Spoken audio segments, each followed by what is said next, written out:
ازاي بقى تشتري ارخص تابلت في العالم اهو، وبالقلم بتاعه؟ بيشتغل ازاي بقى؟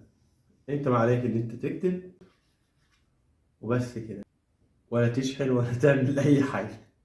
بيشتغل بالقلم، ما بيتمسحش، بس ممكن تشتغل بضفرك او اي حاجه صعبه.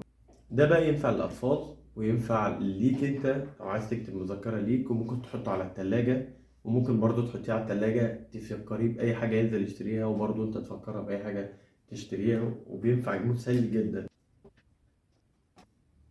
هنا الزرار اللي بيمسح الحاجة اللي انت كتبتها.